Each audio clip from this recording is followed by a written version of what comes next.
Hi, I'm Jeff Krasno, and welcome to Commusings. Commusings are a series of articles that I began to write in the spring of 2020. I explore different spiritual issues, socio-political issues, always set against the backdrop of my family life, of madcap tales of me dealing with my wife and my 3 daughters, in hopes that other people could see some of their own story in mine. So today I will read Be Ready. And I have to wear these bloody things because I can't see. Be ready. Schuyler and I have been hitched at the hip for 32 years of otherworldly bliss, over 3 decades of polka dots and moonbeams. Do you want to know the secret? Sure you do. Don't tell anyone, but we have sex almost every day. Almost on Monday, almost on Tuesday. But this flaccid dad joke was Wayne Dyer's opening line for years. He admittedly nicked it from nutrition pioneer Jack LaLanne, who opened the first fitness gym in Oakland, California in 1936. Hence, I feel absolved for pilfering it here. Wayne was my first spiritual teacher. I met him once backstage when he lectured at Wanderlust in Lake Tahoe. After a frivolous chat about how nothing real ever changes, he reached out with his warm catcher's mitt of a hand and said, "Jeff, stay close to the work and be ready." There's hard evidence that Schuyler and I exceeded the almost at least 3 times. Schuyler, who herself was born at home, never questioned where she wanted to birth our babies. We attended, in other words, she dragged me to, a workshop in Lower Manhattan led by Ina May Gaskin, the legendary author and midwife. Gaskin has delivered hundreds of babies at her midwifery clinic on the farm, an intentional community located in Summertown, Tennessee. Gaskin was a pioneer in re-envisioning birth as a natural process, or the most natural process of all, and cataloged the litany of medical interventions that can lead to complications in the hospital. Home birth is certainly not for everyone, but for better or worse, Schuyler, like you, is not everyone. As a homebody, I was quite content to follow Schuyler's lead, remaining snug in your jammies, avoiding the hailing of cabs mid-contraction, steeping rooibos in your own teapot. These comforts breed serenity, and minimizing stress is childbirth's friend. Our eldest daughter, Phoebe, was born in the guest room of her great-grandfather's house on the Connecticut shore. Like the cocktails, the day was dark and stormy. The grandparents numbed their imaginations with Myers rum as Schuyler raucously labored in the adjoining room. After our little Leo emerged, the bluefish started jumping and a rainbow arced over Long Island Sound. I'm not lying. The setting for the nativity of number 2 was considerably less bucolic. Ondine was born in a basement in Brooklyn.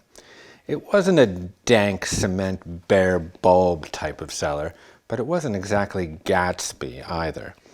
We found a midwife named Kara who lived on the Lower East Side. It wasn't far from our Williamsburg apartment as the crow, or in this case, the stork, flies, but it was a bit of a schlep on the subway. Kara was a former fashion model, and her office was riddled with dozens of framed photos of her former fabulousness. I found this distracting. Nevertheless, we felt quite confident in Kara's custody, and together we hatched our birth plan. The doting husband assumes significant admin in a home birth. I'm not complaining, despite the transformational experience women have as portals for new life. I wouldn't swap roles for all the tea in China. I doubt I could be so brave. Dutifully, I ordered the receiving blankets and drop cloths, the peroxide and the sponges. I froze the sanitary pads with dabs of witch hazel tincture. I rented the 6-foot inflatable tub and jiggered a makeshift hose from the laundry room to fill it. I carried endless cauldrons of boiling water down the narrow stairwell to keep the tub at a balmy temperature.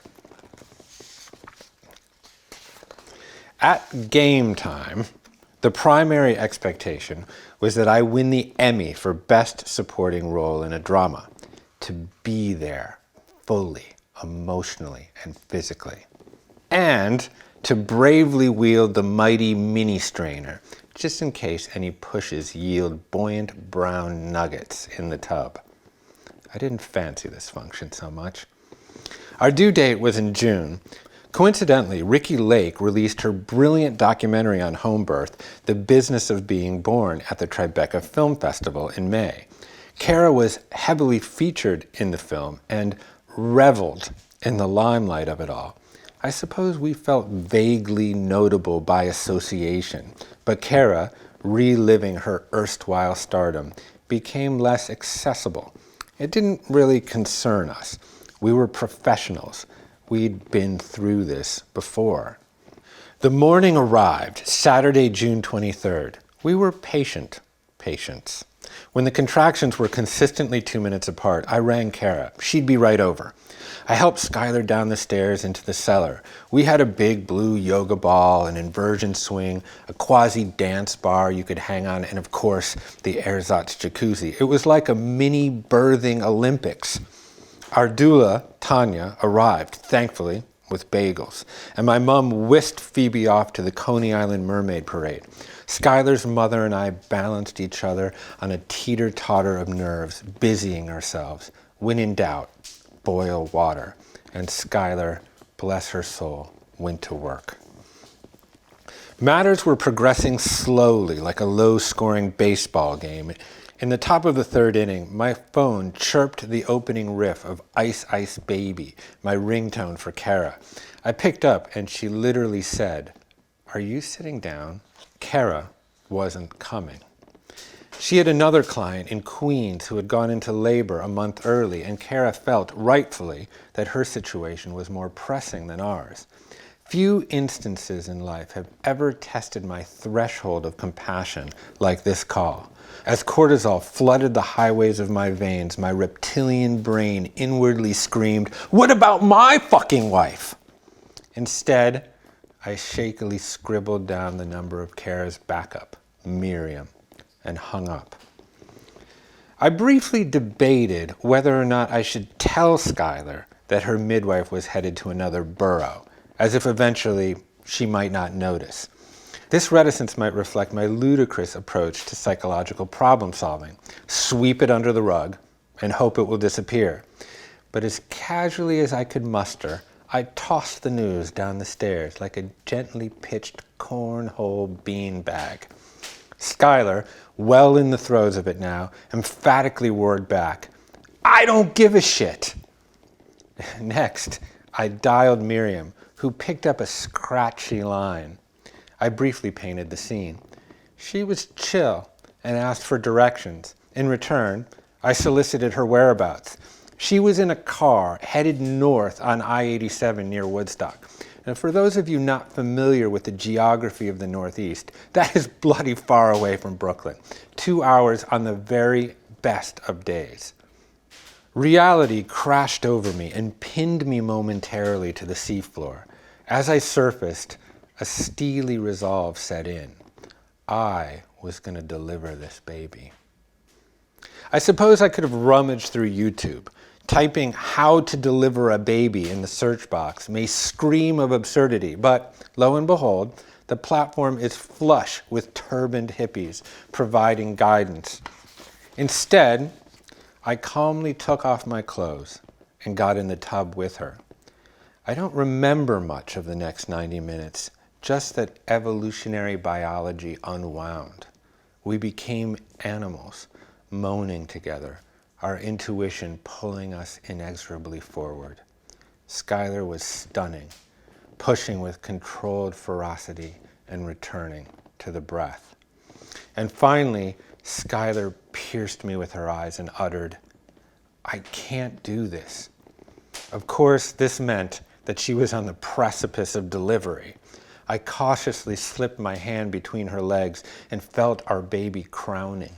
I must admit there was a tiny part of me that wanted to push that diminutive cranium back up into the birth canal, but instead we braced for the next push and ding dong. Really? A commercial break with 5 seconds left in the game? Did I actually say wait right here? I don't recall, but I trundled up the stairs like a wet retriever and swung the door open. There was Miriam. Somehow she knew exactly where to go. I trailed her, already loyal. She flipped open a mini valise of miscellany, a handheld Doppler, a fetoscope, clamped scissors to cut the umbilical cord, vitamin K, and pulled out a set of sterilized gloves. She motioned to me to kneel behind Schuyler with my biceps under her armpits.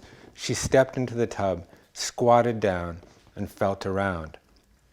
So fluent were her hands that she calmly looked up at the ceiling as she surveyed, and then, with a tender effortlessness, caught Ondine, our little wave, and placed her gently on my beloved's chest. A profound silence impregnated the room, the permeating hush of gratitude, the acknowledgement of the astonishing miracle of life. So transcendent was this moment of utter presence that quite astoundingly, Schuyler, drunk with oxytocin, looked up at me and said, "Let's have another." And we did. Miriam delivered our third daughter as well, in the same cellar, in the same tub, with the same confidence and grace. We were humble in the preparation for Micah's birth. We took the time to actually meet the backup, just in case. Ondine's birth story was a reminder of the certainty of uncertainty. Despite the best laid plans of mice and men, life is unpredictable. Anything can happen. Uncertainty is the nemesis of the conceptual mind. We seek control through knowing, and in the presence of unpredictability, it is too easy to succumb to fear. Our ability to reason, discern, and act ethically is debilitated in this state. Why do we meditate, practice yoga, breathe, and sit in silence? There are myriad reasons, one of which is to be able to witness fear and not become it, to understand it as a transitory phenomenon passing through your consciousness moment by moment. Viktor Frankl wrote, "Between stimulus and response, there is a space. In that space is our power to choose our response. In our response lies our growth and our freedom. We practice to cultivate this sacred space within us." Over the course of our personhood, the unexpected will inevitably rear its head time and again. The unforeseeable colors not only our personal lives, our babies and relationships, jobs and projects, but also our global humanity. We are living in a time punctuated by uncertainty. It is increasingly difficult to distinguish between fact and fiction. We are careening toward an election, the outcome of which may not be revealed for some time. The institutions that have long provided stability are showing fissures of fragility. A new, somewhat confounding reality is being birthed, and the midwife may not show. But we must not accede to fear. We must commit to our daily practice such that we create the space between stimulus and response. This space will guide us toward right work and right action. So let me whisper to you the words of a wise man. Stay close to the work and be ready.